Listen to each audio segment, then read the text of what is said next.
알면 당신도 법대랑! 자, 언제부터인가 밥보다 법을 더 소중하게 여기게 된 MC 김현우입니다. 반갑습니다.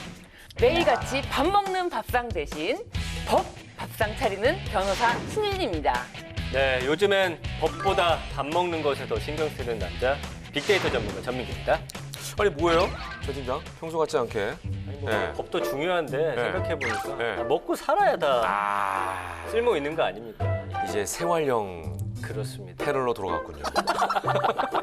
맞아요. 그러니까 예. 근데 요즘에 사실은 그 신변도 남들이랑 밥 먹는 시간이 많지는 않죠, 같이. 전혀. 사실 네. 저는 코로나에 한번 걸렸었기 때문에 식사를 철저하게 제한하고 혼자 정말요. 혼밥. 네. 근데 요즘에 이제 저처럼 그 방송도 많이 해야 되고 사람들 많이 만나면 또 이렇게 사람들과 어울려서 밥을 먹어야 되는 경우도 없지 않아 있긴 있습니다. 네. 예. 근데 그런 경우도 사실 좀 조심해서 먹어야 되는 경우는 있죠. 그럼요. 예. 근데 이제 저희가 솔직히 이제 네. 한 번도 밥도 같이 못 먹었는데. 그러네. 맞아요. 진짜 정작 우리 세 명은 네. 이 프로그램 지금 벌써 몇 회입니까, 이게? 이게 지금 보니까 42회인데 네. 한 번도 밥을 못 먹었네. 근데 이제는 먹을 수 있고요. 오. 네. 앞으로는 뭐 예. 회식 한번 해야 되지 않을까라는 그러게요. 생각이 드는데. 네네. 근데 그 얘기를 들었어요. 국회의사당이 옮겨질 수도 있다? 그거 맞는 겁니까? 그래요? 네. 아니, 저는 그 얘기는 들었는데 예전에 그 국회의사당 건물이 동그랗잖아요. 네. 그 유사시에는 그 동그란 돔이 이렇게 열린 다음에 거기서 로봇 태권브이가 나오고 이런 얘기들은 예전부터 농담으로 했는데 그런 농담 아닙니까? 아, 그것도 믿는 거 아니에요? 그런 농담 아니에요? 국회의사당에 있는 안테나가 그게 전파를 보내가지고 열린다 이런 얘기가 있었는데 네. 국회가 그렇게 옮겨지는 건 아니고 예. 세종의사당법이 통과됐거든요. 아, 그래요? 네. 아, 그러면 진짜 국회가 여의도에서 세종시로 이사 가는 거예요? 전체는 아닌데 네. 이제 분원이 생기게 되는 거예요. 그래서 세종특별자치시에 네네네. 국회 분원으로 네. 세종의사당을 두도록 하는 국회법 개정안이 예. 지난 9월 28일에 통과가 됐습니다. 아, 그렇군요. 근데 이제 다 가는 게 아니고 분원이 생기는 거면 국회 방송은 이전에 있을 수도 있는 거네요? 왜 걱정되세요? 아니 그건 아니죠. 예, 세종시에서 방송을 하건 여의도에서 하건 저는 MC로서의 본분은 다 해야죠. 아, 세종시도 충성을 다 할 달려갑니까? 겁니다. 예. 네. 아니 왜 저 팀장 걱정되세요? 아니 저도 뭐 부모님이 대전이라 거길로 가면 돼요. 아니 전- 이런 열화와 같은 이런 열정 가는 김에 부모님께 인사 한번씩 나는 하고. 매일도 갈 수 있어. 아. 근데 이게 당장은 예, 아니에요, 예. 사실. 언제부터요, 이게 이제 타당성 조사를 거쳐서 기본 계획을 수립한 이후에 네네. 절차가 있잖아요. 예정대로 착착 진행이 된다고 하더라도 네네네. 2024년 정도에 첫 삽을 뜨게 됩니다. 2024년? 네. 첫 삽을. 아, 그러니까 첫 삽을 네. 뜬다는 거는 이제 그때 착공을 한다는 얘기 그렇죠. 아니에요. 아. 근데 그러면 몇 년 뒤까지 이제 법태랑이 쭉 가는 거죠? 우리는 몇 대? 아니, 그럼요. 이제 국회의원 우리 한 5년 후, 21대, 5년 후 22대. 정도 옮겨야 될 것 같은데, 예, 그때까지는 젖은 낙엽 작전 핍시다. 아, 근데 예. 여러분, 법태랑은 살아남아도 네네. 두 분이 날아갈 수 있어요. 그 생각을 하셔야죠. 아 그러네. 방송이란 게 좀 그렇잖아요. 프로는 새 얼굴. 남아도. 아. 저는 남을 것 같아요. 두 사람이 캐릭터가 겹쳐. 어떻게 해? 좀 전전해야겠다. 네. 열심히 해야겠네요. 아무래도. 소상공인, 자영업자 이런 분들이 요즘에 참 어려우신데 여기와 관련돼서 오늘 법태랑 주제가 있다면서요. 네, 스마일어겐 위기를 기회로 바로 소상공인 지원법입니다. 그래요. 예.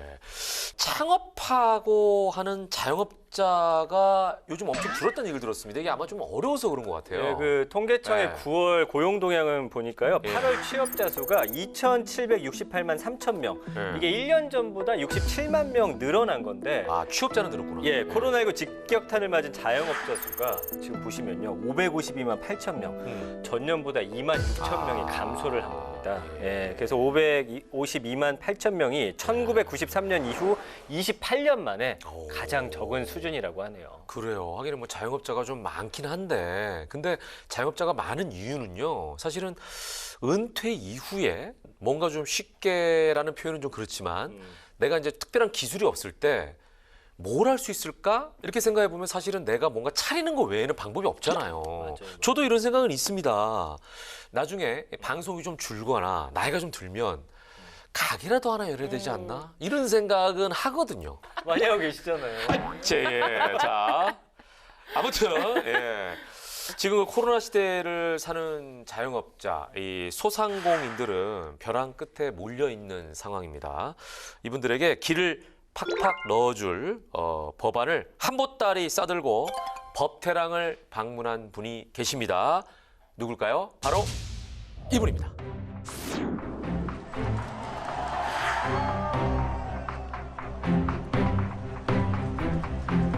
국민 여러분의 방역수칙 준수와 적극적인 예방접종 참여 덕분에 11월 1일부터 단계적 일상 회복을 시작합니다.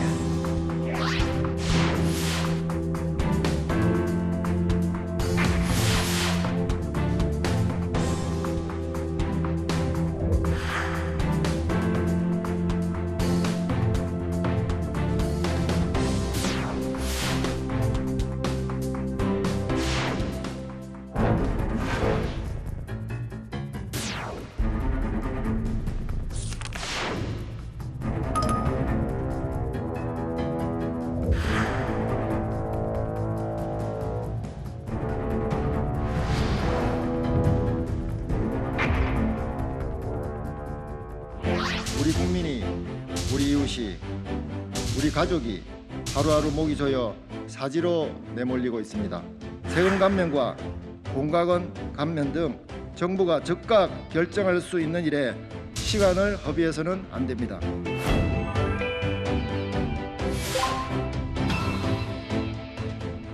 이 소상공인들이 지원되고 있는 정책들이나 예산들이나 상당히 많은 부분이 있음에도 불구하고 그걸 잘 모르세요.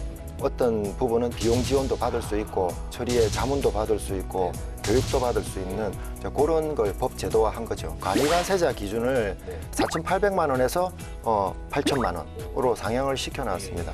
이 중소기업이나 소상공인들이 크게 혜택을 누리지 못했다. 작년 말까지의 법인 소득이나 이런 데 부분에 대해서 절반을 감면을 해주자.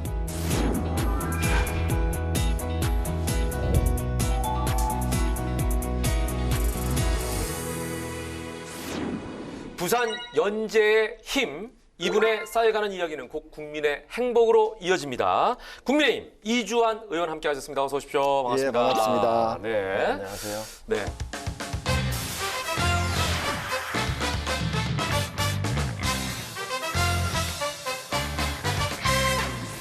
자, 국정감사는 끝났지만 여전히 바쁘게 지내고 계신 거죠? 네, 그렇습니다. 네네. 이 국정감사 끝나긴 했지만 네네.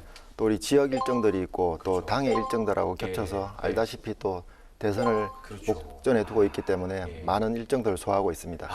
사실은 뭐 내년이 우리나라 그 선거가 다 몰려 있는 시기여가지고 그렇죠. 지방선거까지. 대선에 거기다가 또 보궐도 있고 그렇습니다. 해서 네네. 세계 선거가 다 있는 셈이잖아요. 그래서 굉장히 바쁘실 것 같습니다. 또 부산의 그 연제구는 또 제가 또 잘하는 곳입니다. 네. 예. 와보셨어요? 아니, 연세구에? 저 부산 KBS에서 근무했었거든요. 아, 그러셨구나. 예, 그래서 제가 낯이 거기 있구나. 남천동에 네네네네. 있고요. 예. 연제구가 아무래도 부산의 중심이다 보니까 네네. 지역 현안 이런 것도 너무너무 많으실 것 같아요. 그래서 이런 걸 다 신경 쓰시느라고 더 바쁘시지 않을까 하는데 어떠신가요? 연제구 의원으로 사는 것이란? 우리 연제구가 이 부산 하면 그래도 제2의 항만도시 아니겠습니까? 네, 그렇죠. 그리고 또 지리적으로도 이 교통 중심지입니다. 네. 이렇게 연산역이 있고 예. 부산의 유일한 육거리가 우리 연제구 내에 있어요. 연산 로타리가. 예. 거기다가 또 행정 타운까지 예. 시청, 경찰청, 법원, 뭐 검찰청 거의 있네요. 모든 공공기관이 연제구에 다 이렇게 집결해 있다 해도 과언이 아닌데요. 그렇다고 이 원주민 이렇게 주민들을 또 이 살펴보면 조금 낙후된 곳도 있고 좀 이렇게 손길이 필요한 곳도 있기 때문에 구석구석 다 가봐야 되고 네네. 또 국회는 국회 일정대로 많기 때문에 어떻게 보면 뭐 하루에도 예. 왕복을 2번 할 때도 그런 날도 있다시피 예. 하여튼 열심히 해야죠. 초선인데. 이 연제구가 모든 걸 다 연계하고 있네요. 그렇습니다. 예. 네. 라인은 괜찮죠? 좋았어요.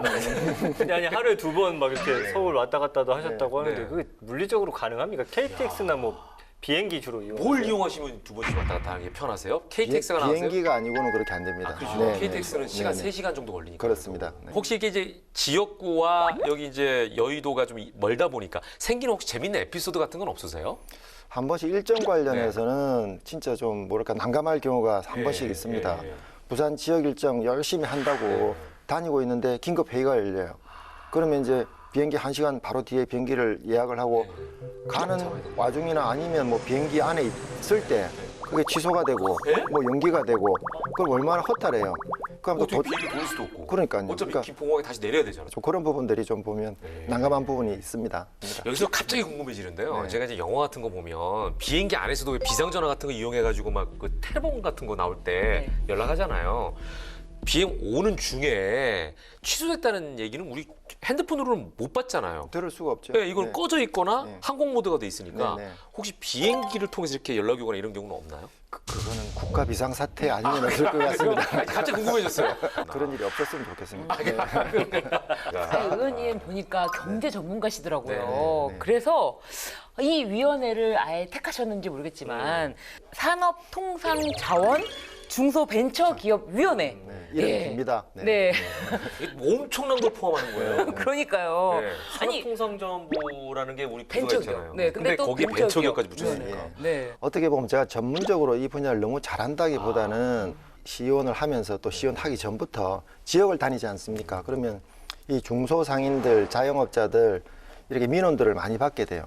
정말 조만한 문제인데 우리 일반인들은 그냥 지나치지 마. 이 부분들을 누가 해결해 줄 사람이 있어야 되겠다. 아, 이분들을 위해서 내가 뭔가를 한다면 국가 경제에도 도움이 되고 그래서 이제 무엇보다 700만 소상공인 자영업자를 위한 그런 또 지원을 강조를 해 오셨고 네. 사실 그동안 입법 활동이나 발의한 법안들만 보더라도 이분들을 또 유난히 또 챙기시는 모습들을 보여주셨는데 그 뭐 이유가 있으시겠죠? 그럼요. 뭐 여기는 오늘 언급이 될 시간이 있을지 모르겠지만은 뭐 최근에 들어서는 온누리 상품권 사용 문제라든가 여러 가지 뭐 전통시장 그리고 또 그 외곽의 골목시장 어려운 분들 또 세금 관련해서 이런저런 문제를 다 말씀을 해주시는데 그걸 다 내가 해결해 줄 수 있겠나 싶어 고민하던 차에 아, 이 상임위 가면 그래도 다 관련이 돼 있으니까 내가 비록 전문가는 아니지만 열심히 해보겠다는 취지로 오게 됐습니다. 네. 자, 어느 때보다 소상공인들에게는 희망, 그 이상이 필요한 시점이기 때문에 오늘 주제 법인 소상공인 지원법에 꼭 맞는 의원님께서 지금 자리해 주셨는데요. 자, 본격적으로 이주환 의원님이 발의하신 법안 한번 살펴보도록 하겠습니다. 준비됐죠? 네, 차트로 준비를 해봤습니다. 자, 이주환 의원님의 스마일 어게인 위기를 기회로 그 이름을 저희가 소상공인 패키지 3법으로 했습니다. 네. 오늘 법안들 의원님 1호 법안이신 거잖아요. 네네. 예. 자, 첫 번째부터 보겠습니다. 소상공인의 완벽한 비서가 될게요. 소상공인 보호법입니다. 이 법안은 지난 1월에 통과가 된 그런 법안입니다. 이미 이제 통과된 법안입니다. 완벽한 비서가 되는 이 법 어떤 취지에서 출발한 법인지 좀 소개해 주시죠. 제목을 너무 거창하게 다신 것 같아요. 누군가가 이제 완전 소상공인들의 슈퍼맨처럼 다 해결해 줄 것 같이 말씀을 하셨는데 뭐 실제 내용은 그 정도까지는 아니고요. 이 소상공인들이 지원되고 있는 정책들이나 예산들이나 상당히 많은 부분이 있음에도 불구하고 그걸 잘 모르세요. 그러니까 그걸 만약 알았다면 이거 신청을 해서 좀 혜택을 받을 수 있었던 부분들. 예.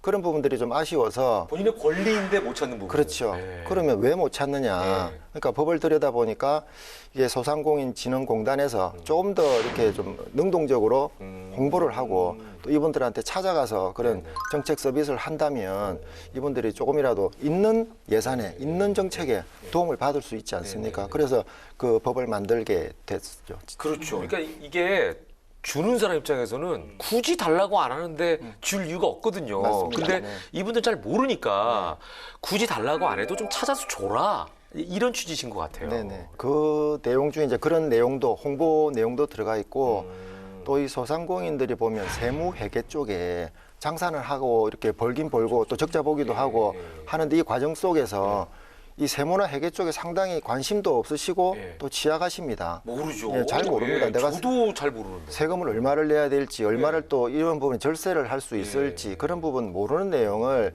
도와드리면 이건 실질적으로 돈을 직접 지원하는 것 나을 수가 있지 않습니까? 그죠? 그러니까 그만큼 또 절세도 할 수 있고 하기 때문에 그렇게 지원할 수 있는 내용을 의무적으로 담아놨습니다. 네.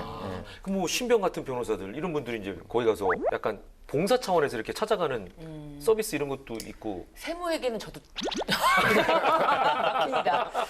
저도 막히는데 우리 소상공인분들께서 얼마나 아저씨 여기 막히시고 변호사지 세무사나 네네. 회계사가 아니죠. 전혀 모르니까. 그래서 이제 의원님께서 이런 게 있어도 잘 모른다고 말씀해 주셨는데 그런 데이터가 있어요. 작년에 중소기업 중앙회가 소상공인 500개사를 대상으로 실시한 정책 과제 조사를 보니까 소상공인 중 61.4%가 홍보 부족 등의 이유로 정부 지원 사업을 활용하지 못하고 있다라고 네. 되어 있고요. 경남 소상공인 연합회에서 네. 정책 설문조사를 했는데 네. 소상공인 정책 자금에 대한 인지도가 49.7%에 그쳤습니다. 반 이상은 모르고 계신 거예요. 그리고 전통시장 시설 현대화 주차 환경 개선 사업 36.9%, 전통시장 특성화 및 청년모금 사업 31.9%, 전반적으로 좀 인지도가 낮았어요. 그래서 잘 모르니까 이거 당연히 이용할 수 없는 거고 그런 부분을 좀 해결을 해주셔야 되지 않을까라는 생각이 드네요. 예. 예, 예. 이 중에서 이제 이 의원님 세무 회계 비용을 이제 지원하는 내용을 말씀하셨는데 네네. 사실은 소상공인들의 세무 회계 처리 비용이 좀 많이 드는 편인가요? 가게마다 예. 그러니까 기업마다 다 다르겠죠. 그렇죠. 예. 자기의 매출 규모라든지 예. 이익 규모라든지 네네. 거의 다르기 때문에 이 얼마를 지원해 준다고 못을 받기에는 예. 사실상 좀 법 제도적으로 한계가 있었습니다. 무리수가 있겠네. 10만 원 다 일률적으로 해준다 하기도 그렇죠, 그렇고 그렇죠. 그렇기 때문에 이런 세무 회계 제도에 관한 처리에 지원을 해주는 걸로 좀 폭넓게 범위를 좀 수정을 해서 네네. 이분들이 이제 그 안에서 좀 어떤 부분은 비용 지원도 받을 수 있고 처리에 자문도 받을 수 있고 그 교육도 받을 수 있는 그런 걸 법 제도화한 거죠. 그러니까 무료 전문가를 이렇게 서비스를 제공해 드리는 게 아니라 그분들이 처리를 하고 나면 네. 그 처리 비용을 어떻게 보존해 주는 이런 약간 시스템으로 가는 건가요? 처리 비용 보존도 일부가 있습니다. 일부가 전체를 있고. 다 세무 회계를 이분들 그 비용을 다 보존해 준다는 게 아니고 그건 또 이제 평등할 안 할 그렇죠. 수도 있겠네요. 공정하지 평등하지 않을 않죠. 수도 그러니까 있고, 예. 그 해줄 부분은 해주되 예, 예. 또 대부분은 이분들의 교육이나 홍보를 통해서 세무회계 처리가 이렇게 정상적으로 잘 될 수 있도록 예. 국가적으로도 보면 여기에 탈세라든가 그렇죠, 이렇게 그렇죠. 빠지는 몰라서 부분들 또 예, 하는 경우도 있습니다. 그렇게 되는 경우도 있기 때문에 네. 당연히 있어야 될 정책이죠. 그러네요. 네. 누락되는 경우도 있거든요. 몰라요. 예. 저는 이 소상공인 시장진흥공단 사실 소상공인 시장진흥공단 사업에 이제 이런 지원 혜택을 늘리는 건데 여기서 다 한 번에 그러면 어떤 혜택이 있는지를 알 수가 있게 되는 건가요? 일명 한마디 홈페이지에다가 네. 일괄적으로 이런 그 우리가 지원할 수 있는 내용들이 항목들. 있습니다. 일목요연. 크게 다 알려주고 그걸 또 더 적극적으로는 찾아가서 알려주고 해서 그런 내용들을 이제 이분들이 네. 손쉽게 이용할 수 있게끔 네. 그렇게 하자는 법 취지입니다. 그렇군요. 소상공인들은 소진공 하면 다 아시나요? 다 모르죠. 아, 그 정도입니다. 소진공도 잘 네. 모르시는군요. 소상공인진흥공단이 뭐 하는 데인지, 기금을 얼마나 가지고 있는지, 정말 자기들을 위한 단체인지 네네네. 거의 대부분 모르실걸요. 예. 네. 이 회계나 세무 처리 비용은 지금 말씀하신 그 기금으로 하는 거죠? 그렇죠. 소상공인 국가에서 진흥기금 내에서 지원해주는 건 아니고? 국비입니다. 국비. 아, 그것도 이제 국비인데 예, 네. 어쨌거나 거기에 모여 있는 기금 가지고 그렇죠. 활용한다는 네, 말씀이신데 그러다 보니까 아예 국가나 지자체에서 그냥 다 해주면 어떠냐 이런 얘기도 있는 걸로 알고 있는데 거기에 대해서는 어떻게 생각하세요? 저도 다 해주고 싶습니다. 저도 다 해드리고 싶은데 네. 어쨌든 각 그 업소마다의 상황이나 내용이 다르기 때문에 네. 그걸 직접적으로 해드리기는 좀 뭔가 문제가 많이 발생할 여지가 있고 네. 이 부분들이 정상적으로 될 수 있도록 도와주고 또 절세할 수 있는 부분 그리고 놓칠 수 있는 부분들을 잘 도와드리면 훨씬 경제적으로 덕을 보일 수 있다고 생각을 합니다. 혹시 이 법안에서 조금 아쉬웠던 부분 같은 건 혹시 있으세요? 더 앞으로도 이런 부분 좀 보완해야겠다 이런 생각. 아무래도 이 소상공인 자영업자들이 엄청나게 많지 않습니까? 그렇죠. 저는 밖에 나가면 이렇게 말합니다. 소상공인이 관련된 부분이 우리 대한민국의 절반입니다, 인구의. 그렇지 않겠습니까? 700만 소상공인의 1인당 4인 가구만 해도 2,800만 원이에요. 그러니까 대한민국의 살림살이를 절반을 책임지고 있는 이 분들을 위해서 진흥공단이 좀 더 적극적인 행정을 펼쳐라. 또 이 부분 만들면 뭐합니까? 알려야 될 거 아니에요. 그래서 지역에서 이 협회 측하고 제가 도움을 받아서 또 홍보 행사도 하고 그런 행사들을 했었죠. 네. 자, 이렇게 해서 첫 번째 소상공인 보호법에 대해서 제가 살펴봤습니다. 자, 계속해서 이주환 의원님의 소상공인 패키지 3법 중 두 번째 법안 살펴보겠습니다. 네, 두 번째 법안 살펴보죠. 부가세 부담 쏙 빼드려요. 이 부가세 기준 상향법입니다. 이 법안도 이미 통과가 됐습니다. 이 간이 과세 적용 기준 금액을 높이는 그런 내용이더라고요. 네네. 이 법안은 사실 참 오래 걸린 법안입니다. 네. 이게 발의가 된 지 20년 정도. 네, 그래요? 그러니까 국회의원으로 따지면 약 한 5번의 그렇죠. 오선, 대수를 오선 정도. 넘길 동안 통과가 단 한 번도 된 적이 없는.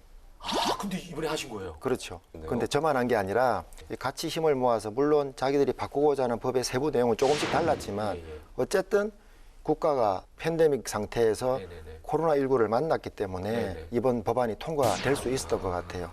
너무너무나 힘들기 때문에 예. 그리고 또 뭐 인플레이션이다 뭐다 세상은 많이 변했는데 이 기준이 20년째 안 변한다 그러면 뭔가 잘못된 거지 않습니까? 그래서 기준이 지금 어떻게 바뀐 거예요? 기준이 예. 연 매출액 네. 3천만 원 미만 간이 가세자에게는 네. 부가세 납부 의무가 면제되고 있었는데요. 이 기준액이 너무 적었다. 지금 말씀하신 것처럼 20년간 바뀌지 않았다면 기준액이 말도 안 되는 거죠. 그렇죠. 네. 네. 그게 이제 4,800만 원으로 바꿨고요. 예. 또 간이가세자 기준을 네. 4,800만 원에서 8천만 원으로 상향을 시켜놨습니다. 그러니까 이 간이가세자 기준도 너무 이렇게 매출액 기준이 낮았고 이 면제 기준도 너무 낮았기 때문에 그걸 좀 현실을 다 반영하지 못했습니다. 사실은 다 반영하지 못했는데 또 이 부분에 또 반론을 제기하는 분들도 있기 때문에 그래도 이 정도나마 또 물꼬를 텄다는데 각 여야에서 의의를 두고 있습니다. 그러네요. 근데 반대하는 분들도 계시다 그랬는데 그렇죠. 이게 이제 그렇게 오랫동안 안 된 이유가 이유는 세금은 공평하게 내야 된다는 국민들 과세. 누구한테나 과세가 예. 내가 10원을 벌었으면 10원에 대한 세금을 누구나 다 똑같은 10원이 돼야 되는데 모든 국민한테 대한 똑같은 10원이 안 되는 거죠. 예. 또 간이가세로 해서 어떻게 보면 잘못 이용되게 되면 그렇죠. 탈세에 이용되는 그런 과정을 거치기 때문에 이 기재부에서나 뭐 조세 관련 그 기관에서는 이게 정비가 되지 않고는 할 수 없다라고 했는데 워낙 요번에 코로나19로 국민들이 너무 힘들어하기 때문에 다들 동의를 해주신 걸로 알고 있습니다. 아니, 의원님께서 대표 발의하신 이 법안을 통해서 소상공인들이 비로소 실질적인 세제 혜택을 누리는 게 아닌가 싶은데요. 그래도 의원님께서는 원래는 4,800만 원에서 9,600만 원으로 그리고 기준금액 3천만 원에서 6천만 원 상향하자라고 높게 이렇게 네네. 하셨는데 그렇게 되지 않아서 좀 서운하시진 않으신가요? 어떤 의원님은 2억까지도 와우. 주장하신 분도 있었고 뭐 우리 지금 공시지가 현실화 문제도 늘 부딪히다시피 이것도 좀 현실화를 해서 좀 혜택을 진짜 실질적으로 주자라고 주장하는데 사실 그렇게 내신 분이나 저나 내용은 다 똑같아요. 금액만 상한 금액만 이렇게 좀 차이가 있는 것뿐입니다. 네. 그 마음은 다 같은 똑같죠. 마음이신 거죠. 예, 예. 예. 자, 어떤 의도로 하셨는지 제가 다 그 마음이 느껴집니다. 자, 이주연 의원님의 스마일 어게인 위기를 기회로 소상공인 패키지 3법 이제 하나 마지막 세 번째 법안이 남아 있습니다. 뭡니까? 네, 세 번째 법안은요. 소상공인 세금을 절반으로 뚝! 이 소득 법인세 감면법입니다. 아, 지금 이제 중소기업 같은 경우는 감면을 좀 해주고 있는 걸로 알고 있습니다. 네. 예, 근데 소상공인이나 자영업자는 전혀 혜택이 없었던 건가요? 아니요, 혜택은 있기는 있었는데 네네. 일몰제로 이렇게 잘라서 된 경우도 있고 실제 혜택이 네. 소상공인 자영업자보다는 네. 큰 기업들, 대기업들, 법인들에게 돌아가는 혜택이 많았습니다. 제가 이 자료를 조금 적어오긴 했는데 이게 지난해 법인세가 55조 5천억이었어요. 네. 근데 전년 대비 23%가 줄었는데 네. 이게 2016년 이후 최저치랍니다. 근데 여기에 감면액은 또 사상 최대치를 기록을 해요. 여기에 이제 대기업과 중소기업 양극화가 이제 심해지게 되는데 법인 세액공제 및 감면액은 10조 5천억. 그러니까 전년 대비 2조 한 1,800억이 늘어났는데 대기업이 1조 4,700억, 4,800억 거의 67%를 차지하니까 이 중소기업이나 소상공인들이 크게 혜택을 누리지 못했다. 그래서 이분들한테 2020년 작년이죠. 작년 말까지의 법인 소득이나 이런 데 부분에 대해서 절반을 감면을 해주자. 코로나가 지금 닥친 상황이고.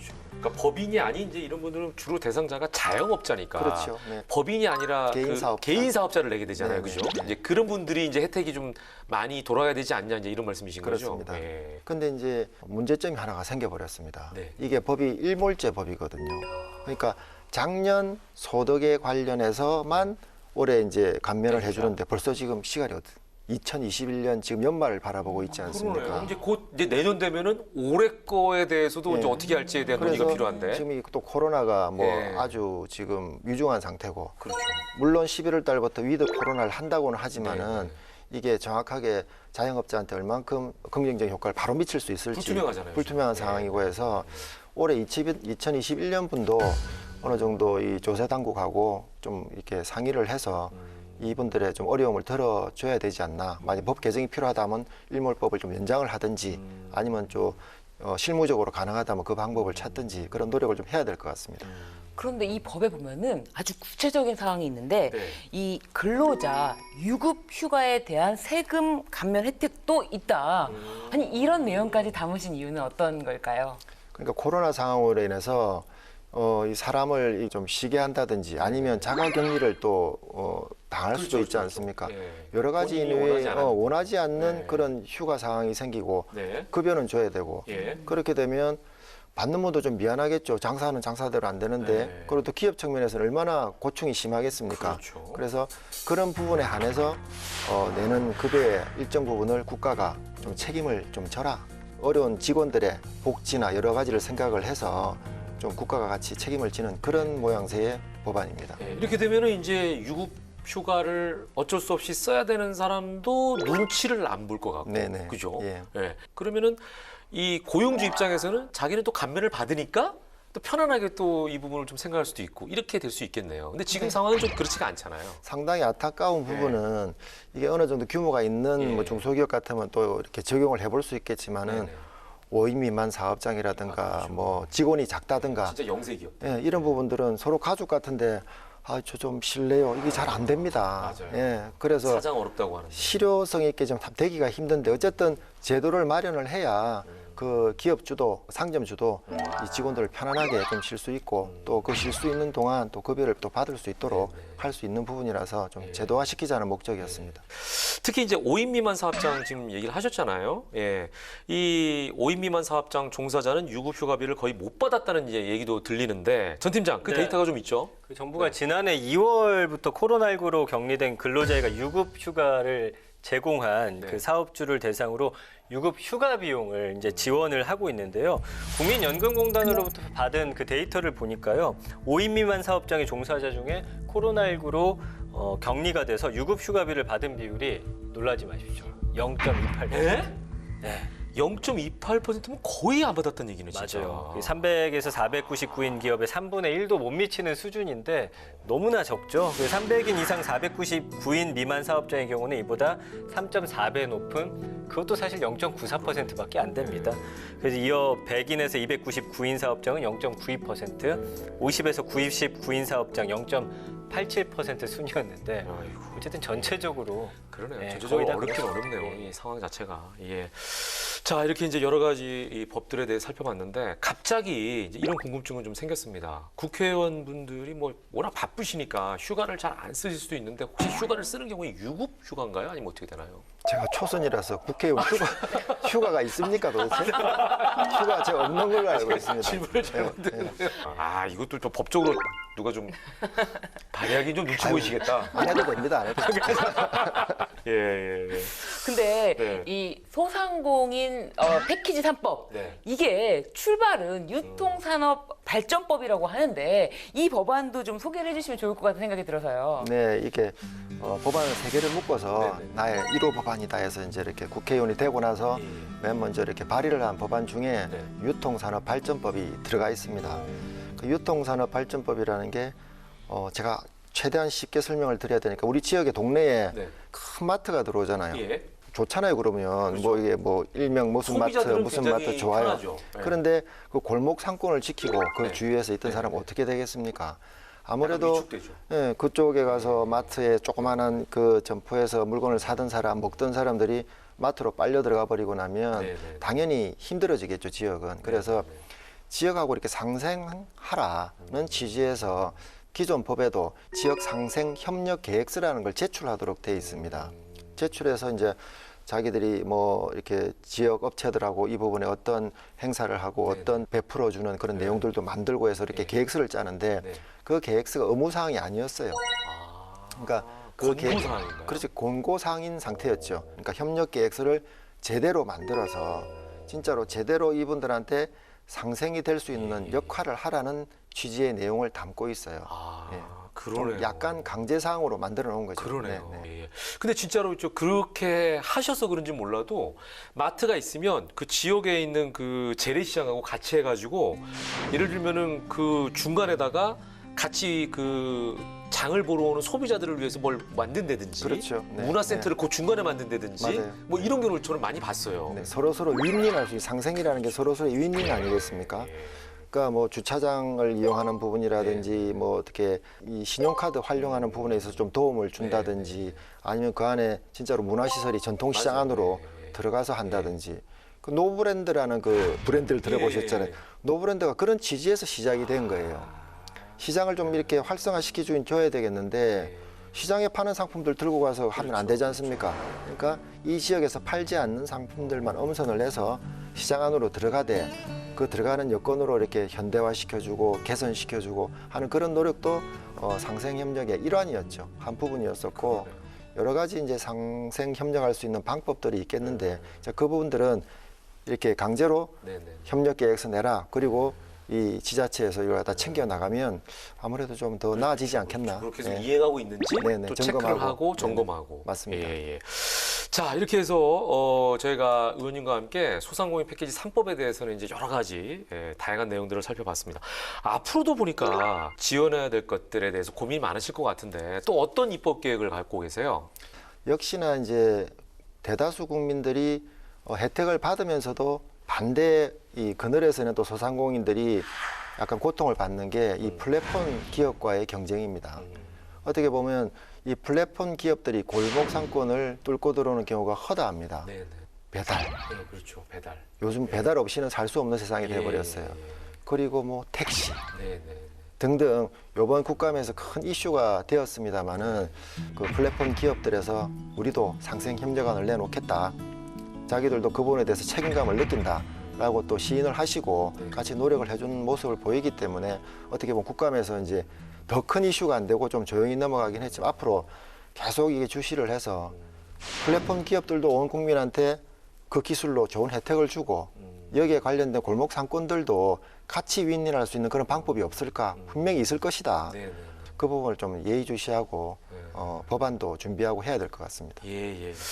자, 의원님께서 이제 일전에 인터뷰한 걸 저희가 보면 늘 정치 기본을 많이 말씀을 하시더라고요. 예, 마지막으로 의원님의 정치적 신념이나 포부에 대해서 한 말씀 해주시면 좋을 것 같습니다. 원래 정치인들은 조심 잃지 마라 그러잖아요. 예.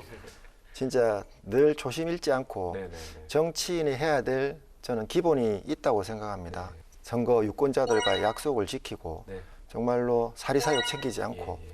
뭐 그런 부분에 있어서 그게 바로 기본이 아니겠습니까? 그리고 저를 뽑아준 유권자들이 있는 지역에 그분들의 삶의 고통이 어디서 있는지 네, 네. 그리고 보나마나 우리 지역에서 고통을 겪으면 예, 예. 다른 지역에서 똑같은 고통을 겪고 있기 그렇죠. 때문에 예. 전반적으로 거기에 대한 입법이라든가 정책을 예. 좀 살펴보는 네. 그런 노력들을 꾸준히 해 나가려고 합니다. 네, 네. 아유. 그렇게 해야 되고요. 이런 거 어떻게 들으십니까? 이거 소상공인들이 굉장히 어렵고 힘들 때 약이 필요하지 않습니까? 네네. 그 약이 이주환이었으면 좋겠네요. 그 약이 제가 되었으면 좋겠다는 정말 좋은 말씀이십니다. 하여튼 이주환이 되도록 열심히 하겠습니다. 저 이주환 의원님 하면 민생하면 이주환 의원님이시다라는 생각이 들고 제가 의원님의 활동을 보니까 또 스마트 상점에 대해서 또 이제 많은 분들과 소통하시는 모습을 봤습니다. 그걸 보면서 아, 의원님께서는 정말로 이 소상공인들과의 그 상생 그리고 앞으로 발전 가능성, 미래를 생각하시는 분이시구나. 그래서 앞으로도 의원님의 의정 활동을 더욱 응원하도록 하겠습니다. 네. 열심히 하겠습니다. 네. 서 팀장 아까 그 의원님께서 말씀하셨는데 사실 플랫폼 기업들이 대기업이잖아요. 그렇죠. 골목 상권을 위한 골목 상권 플랫폼 만드는 건 어때요? 제가요? 아니 빅데이터 전문가니까. 그거는 뭐 이제 회사랑 상의를 좀 해보겠습니다. 아니 근데 저도 이야기 듣다 보니까 사실은 그래요. 저도 국민의 한 사람으로 있을 때는 네. 아 국회의원 대체 하는 일이 뭐냐. 근데 이렇게 열심히 뛰고 계십니다. 하루에 2번 뭐 서울, 부산 왕복하실 때도 있다고 하니까. 제가 봤을 때 마일리지로 따지면 최강이실 것 같아요. 마일리지도 없어요. 그래서 뭐 이주환 의원님은 그냥 지금 이대로 열심히 뛰어주시고 네, 네. 그 바쁜 시간 쪼개는데 예. 회의 같은 거 예. 취소 안 됐으면 좋겠네요. 그러니까. 그냥 돌아가는 일 없도록 예. 앞으로도 열심히 국민들 위해서 열심히 예. 뛰어주시기 바랍니다. 감사합니다. 아유, 예. 네.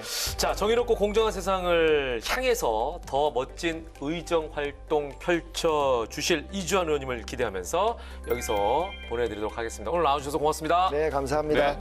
열심히 하겠습니다. 고맙습니다.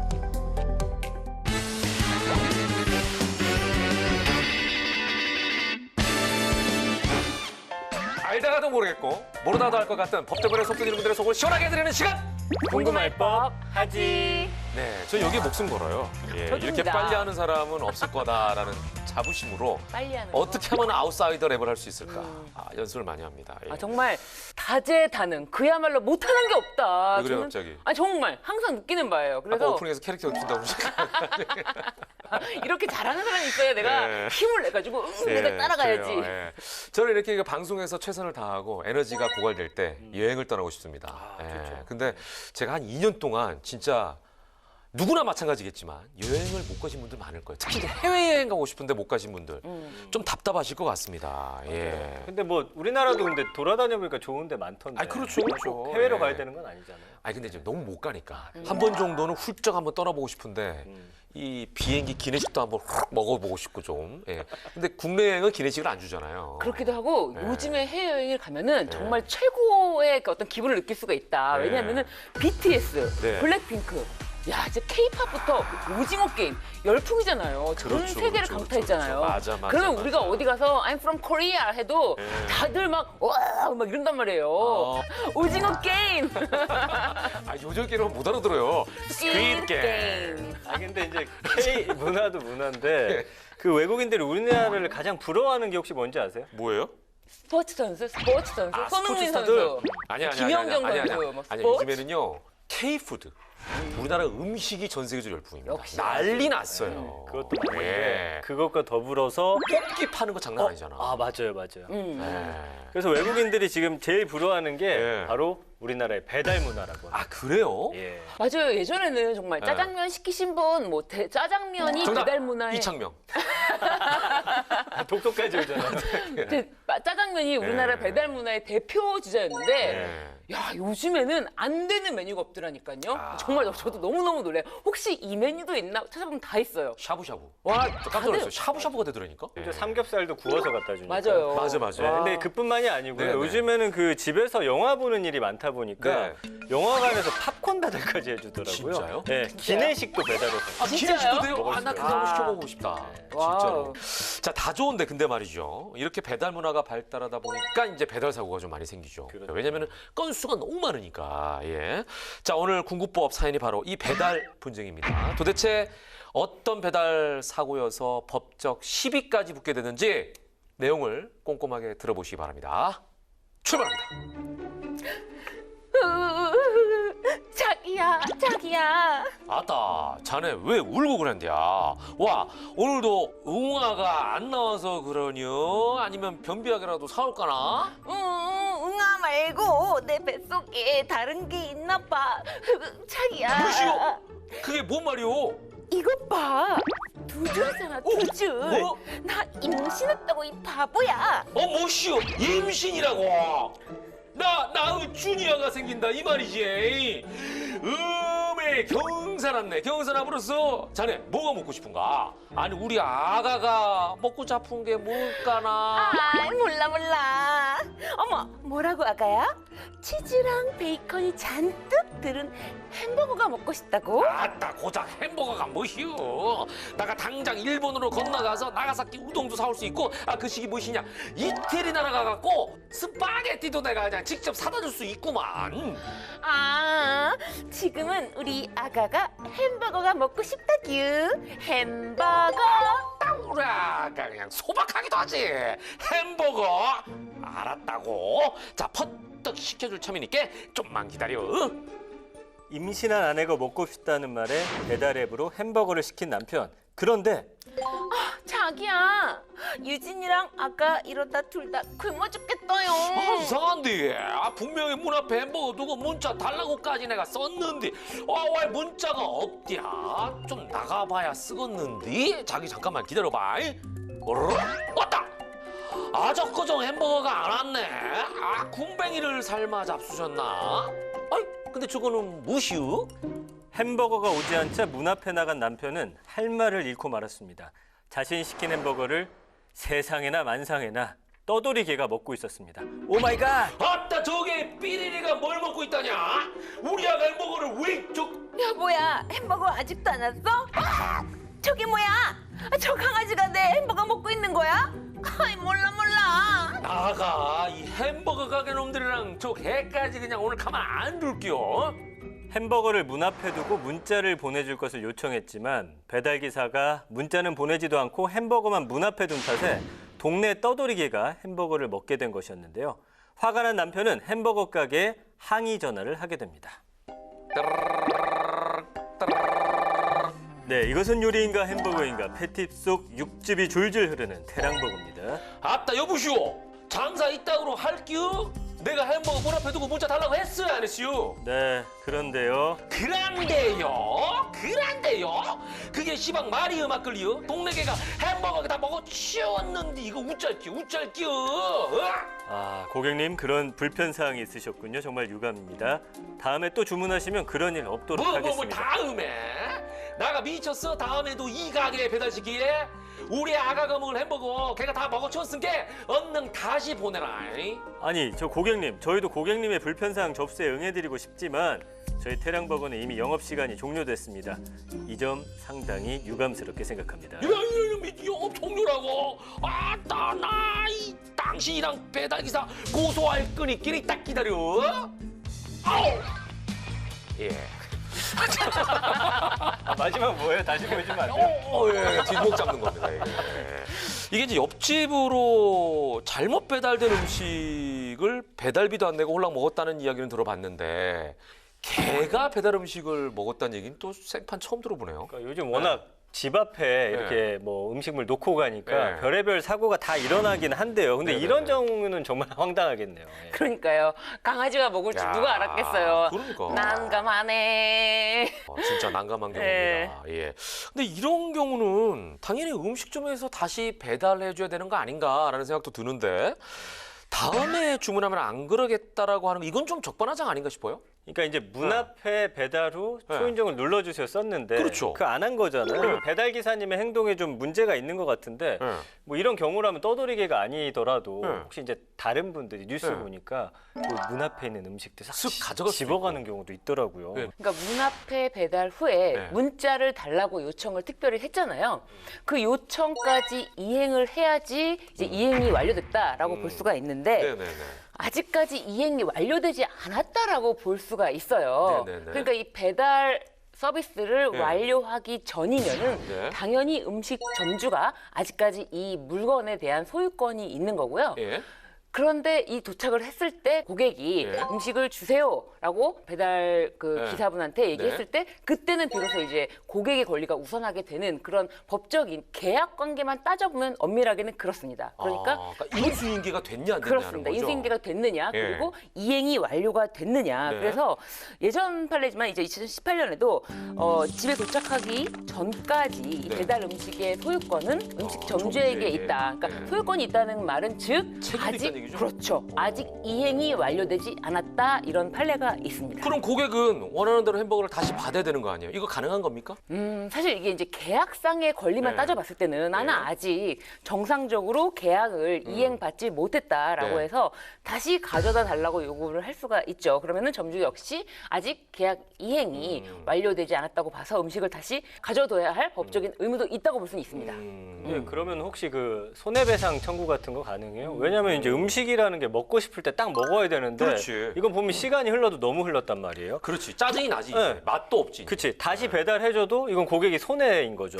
네, 손해배상 청구해도 될 것 같은데. 그래서 이 손해배상 청구 면에서는 약간 검토를 해봐야 될 부분이 예를 들면 그 고객이 요청해서 집 앞에다가 놔둔 것이고 네. 그 강아지가 지나다닐 수 있는 환경은 만약에 그런 걸 예상을 할 수가 있었다면 차라리 집 안에다가 넣어달라고 해야 되는 거잖아요.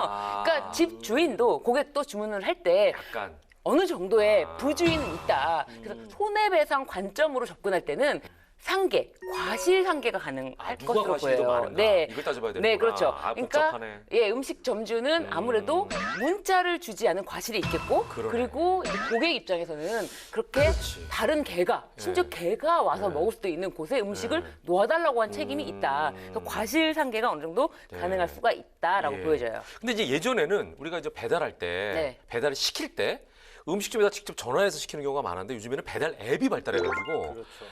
점주에게 전화하는 게 아니고, 그러니까 가게에 전화하는 게 아니고 배달 앱에 주문하고 그러면은 택배 기사, 요즘에 이제 라이더라고 하는데 네, 이런 분들이 맞습니다. 이제 갖다 주잖아요. 네. 그러면 이런 경우에 배달 앱 음. 업체 네. 또는 라이더 둘 다에게. 두 사람에게 책임을 좀 물을 수 있나 이것도 궁금해요. 우선 이 경우에는 이제 네. 업체와 그 배달 기사님이 네. 어떤 관계인지를 좀 살펴봐야 되는데요. 네. 이 배달 앱 자체가 플랫폼으로서만이 아니라 이 기사님을 뭐 지휘 감독하는 통제 권한이 있다라고 하면은 이 배달 기사님은 근로자로 평가가 되기 때문에 이 근로자의 책임은 곧 회사의 책임이 되거든요. 그런데 만약에 이들 관계가 그렇게 되지 않는다면 또 손해배상 문제가 또 달라질 수가 있다는 겁니다. 근데 그거 개가 먹었잖아요. 네. 개한테 손해배상 청구하면 안 돼? 왜 주인도 없는 것 같아. 동네에 돌아다니는 개라니까. 그렇지, 돌아다니는 게지. 네. 이 강아지한테 손해배상 청구를 할 수가 없다. 왜냐하면 이제 주인이 부주의하게 강아지를 풀어서 혹시 이제 그곳에 강아지가 지나다니게 되면서 남에게 피해를 준다. 네. 이렇게 되면 그 주인한테 청구할 수 있겠지만 만약에 떠돌이 개다, 유기견이다, 길 잃은 강아지다라고 하면은 청구할 주체가 없겠죠. 그러네. 네. 유기견은 지자체에서 보호를 하나요? 그러면 지자체에다가 이거를 책임을 묻는다든지 뭐 이런 거는 이 불가능한가요? 원칙적으로 어쨌든 지금 지적해 주신 네. 것처럼 유기견의 보호 관리 책임은 지자체에게 있는 것이 맞습니다. 네네. 그런데 이렇게 관리되지 못한 유기견이 한두 네. 마리도 아니기 때문에 이런 일로 인해서 네. 사실상 사고가 발생하고 유기견이 뭐 이제 일반 행인들을 물었다. 그래서 치료비를 물어줘야 되는 경우가 있었는데요. 네.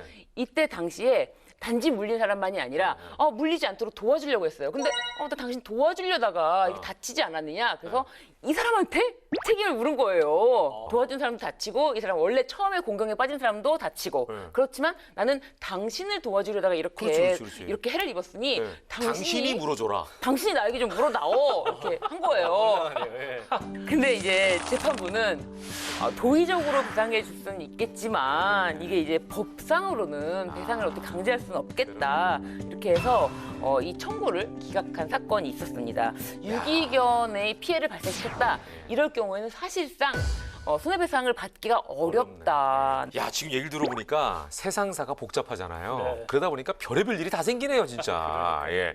자, 요즘 워낙 배달이 우리 일상이 되다 보니까 이렇게 예상치 못한 일들도 생길 수 있습니다. 그러니까 발달된 배달 문화로 편리한 생활을 누리는 만큼 각자가 좀 높은 시민 의식을 가졌으면 좋겠다라는 생각도 드네요.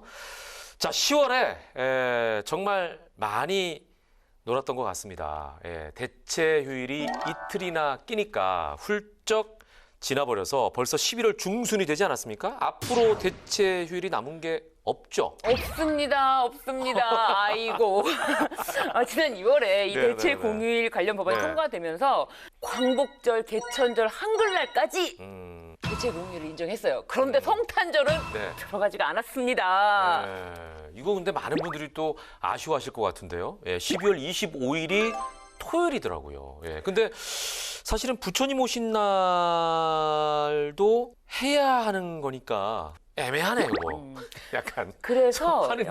최근에 이제 예. 국회에서 이 대체 휴일을 두고 예. 다시 말이 나오고 있는데 성탄절이나 부처님 오신 날뿐만 아니라 1월 1일 그리고 제헌절까지 아예 다 대체 휴일을 인정하자 이렇게 주장이 진짜? 나오고 있는 상황입니다. 아이고. 네. 저도 놀고 싶어서 그런 게 아니라 네, 네. 미국, 영국, 일본 이런 나라들 보니까요. 그 날에 맞춰가지고 대체 공휴일 지정하고 있더라고요. 그래요? 네, 근데 이렇게 하면은 대체 공휴일을 지정함으로써 가져오는 네. 편익이 한 8조 8천억 원 정도. 아, 그래요? 그러니까 우리 경제를 살리는 마중물이 될 수 있다고 해요. 그래서 좀 깊이 좀 살펴봐 주시면 어떨까. 개인적으로는 좀 그런 생각도 해봅니다. 8조 8천억 원인데. 근데 저는 약간 그런 생각을 했거든요. 이게 일요일이면 그 다음날 월요일에 쉬면 괜찮은데 토요일인데 일요일에 쉬었는데도 월요일도 쉬어야 돼? 그러면 금요일에 나는 약간 이런 쉬면 생각 되지 들었어. 역시 사장님 말이니까 너무 노는 거 잘하실 아닌가? 거예요. 예. 사업하시면. 자, 아무튼 대체 휴일이 아니어도 쉬는 날, 휴일은 늘 즐거운 건 사실입니다. 그리고 휴일만큼이나 편안한 시간이 있다면 바로 법태랑이 아닐까요? 저 오래 가겠죠? 다음 주에도 여러분의 행복한 휴일처럼 넉넉하고 기분 좋게 만드는 법안을 싸들고 돌아오도록 할 테니까요. 꼭 본방 사주해 주시길 바랍니다. 자, 마무리하겠습니다. 알면 당신도 법태랑.